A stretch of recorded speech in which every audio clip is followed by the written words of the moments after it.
Alright. It's good, it's your boy Slots from worldhiphop.com, recording at One World Studios, and right now I got my man Tyla Yaweh. Yes, sir.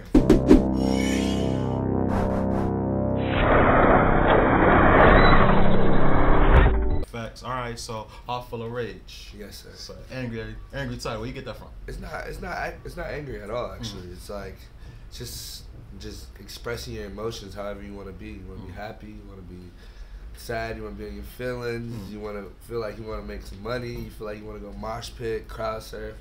It's whatever you want it to be. It's not saying I'm mad. I don't want to say rages. Mad. It's just like expressing your emotions. Facts. Okay, cool. Your music, it says hip hop. I wouldn't personally like classify as that. What genre would you say your music is? I classify my genre as not being in a box. It's like a mixing pot. It's a bunch of genres mixed into one, you know. Okay. So I just like get all my influences from like different rock stars like Jim Morrison, Jimi Hendrix, My Chemical Romance, Lil Wayne. It's like everywhere. Okay, because you definitely hear the rock influence like heavy on the album. Okay, then. So when people say like you're a hip hop act, do you take to that? Or I make hip hop music too, so okay. I rap. If you hear some of my songs, there's rap songs. There's rap songs to it. So. Okay then. So as far as you, what influenced you? Who put these? Not as far as music. Who put these different artists in here? Because you know, like I did myself. Okay, you decide. You put yourself up. I like researched a lot, and you know, I found records around the house, old records like James Brown, Prince, and actually, the Doors actually was in my house too. Like I found a CD in there. It was like a throwaway CD somebody just had in the crib, I guess. Yeah. And it was I just explored music from there. We had the internet, so I loved the rock culture. And what actually got me into loving rock music is I was flipping through Fuse TV. I was flipping through channels on TV, and Fuse popped up. It was hella different rock documentaries and stuff. Like, okay, on artists, and you want okay. So and I got really into it. So. Like for me, it was like MTV, you know, TRL. You know, you watch TRL for the Jay-Z video, but you got to sit through all of it. Yeah, you got to sit through all of them, and like they played a lot of rock, so it's like, okay, this is kind of hard. Yeah, this a lot. Yeah, this type funky. Yeah, I can fuck with this. Okay, then cool. So, Post Malone, that's your friend. Yeah, that's my dog. That's your dog. Okay, so how has he influenced your music? He's just an amazing artist himself too, so it's like we're both geniuses. He gives me more advice, you know, about this industry, more than being influenced, but I love his music regardless. Like he's a genius. Okay. He's like Max Martin in my eyes. He can produce, he writes amazing music, he plays instruments.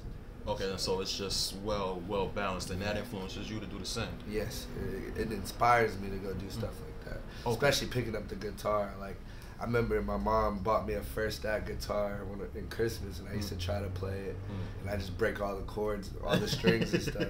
But now I'm learning different chords, like being around him and stuff. Okay, so eventually we'll have a Tyler show where you're killing it. Eventually. Okay. It go with the stage dives and everything of that nature. Okay, then cool. So as far as your music and your growth, I seen your video for She's Bad, right? And it was definitely like a lot of choreography, a lot of dancing and things of that nature. Is that a regular thing for you? Yeah, I was dancing my whole life. You know, back in where I'm from in Orlando, Altamonte Springs, we used to have these dance functions, and we used to invite everybody from Facebook. Like we had these big invite messages, and everybody would meet at the mall from different dance groups, and we just dance all night. Yeah, I used to. Was it like battling? Battles of who, like, it's because you remember the jerking dance. Yeah, exactly. That's what I was thinking. Yeah, so we used to hold our own functions and stuff outside at the mall, and like every kid from every little city will pop up, like town from Tampa, from Jacksonville. Like, so we talking about different cities in Florida. Yeah. Okay. So like between different cities in Florida and things of that nature, like what's the differences? Like, I mean, like Orlando people specifically do this. A Tampa person would specifically, I think it's all hood as fuck. It's all the same. There's rich and there's poor.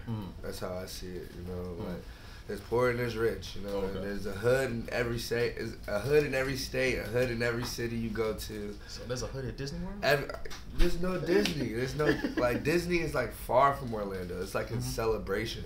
It's its own place. Okay.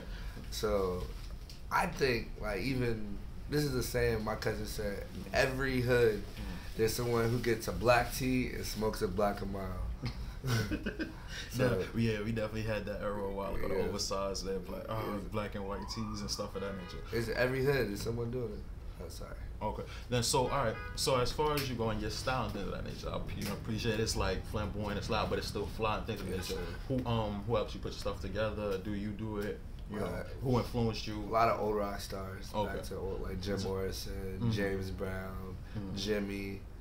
I just like fashion too in general. I look up fashion a lot, looking through different magazines and seeing like the new Gucci shoes, new Saint Laurent's, new Fair. Like I just love it, you know. I like wearing suits. I like wearing boots, you know. Like it's just my vibe. Just okay. So you don't let people pigeonhole you as far as fashion goes. Oh no. I like going.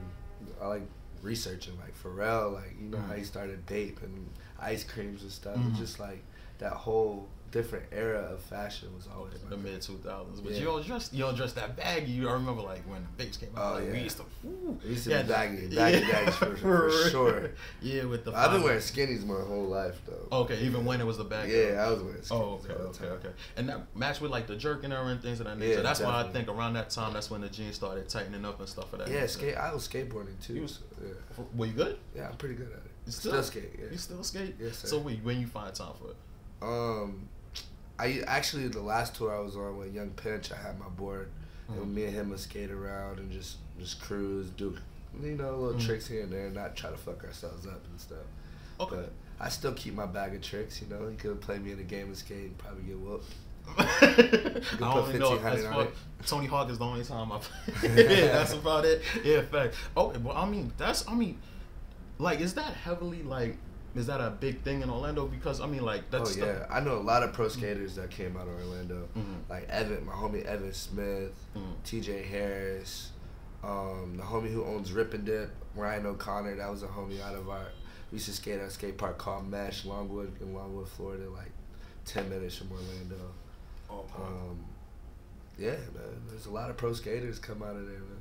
Okay, then. So, like, so we pushing the album, Heart Full of Rage. Are you touring or anything like that? How people get to see you? I just got off a tour with my brother Post Malone. We were in Europe, and it was just a blissful experience. First time? No, it's like my third, fourth time in Europe. So you're already well traveled. Yeah, okay. But my first arena tour though. So okay. Performing in front of like 25,000, 30,000 people every night. What's that like? It's just like energy, so much energy, and it just makes you explore more. And just want to do more. You know? Want to headline something. Exactly. Okay. And it's teaching you. It's really teaching. What you learn most? Structure. You know, like making sure your shows are structured right. And I'm engagement. I've been like I always had the energy and to rage and mosh pit, crowd serve, making sure people stay engaged. But it's just the structure and like the production that goes behind it.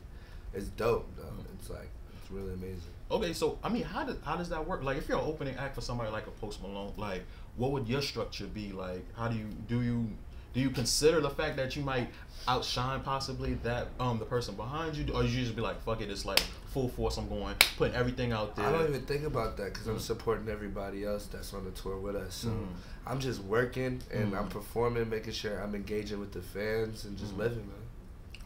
Okay, then. Cool. So how do we see you stateside though? Anything's coming up soon? We have Lollapalooza, we got Bonnaroo, Firefly. So just festival season. Yeah, and then some other stuff coming. I don't want to talk about it now, but we're going. You're going to come back when it's happening, though. We get you back on our hip-hop as soon as it happens. Yes, okay, then, cool. So what would be the next single you pushing as far as? Right now, I'm just working on pushing this project, Heart Full of Rage. Just everything. We got High right now. We got High right now is just the joint we pushing right now, too. My shit is Johnny Got Shot.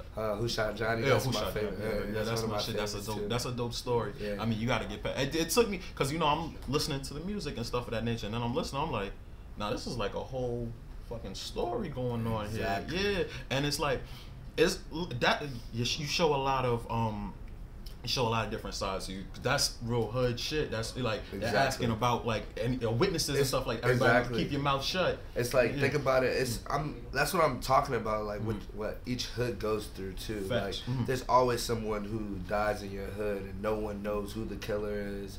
No one's seen nothing. It's just everybody over. heard something, but nobody's seen nothing. Yeah. Facts. So it's just like.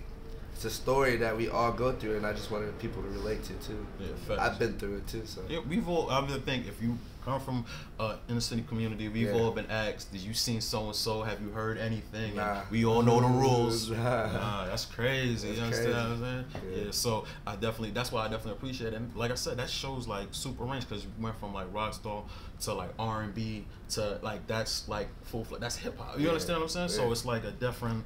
Hip hop is the biggest genre out right now. So worldwide, yes sir.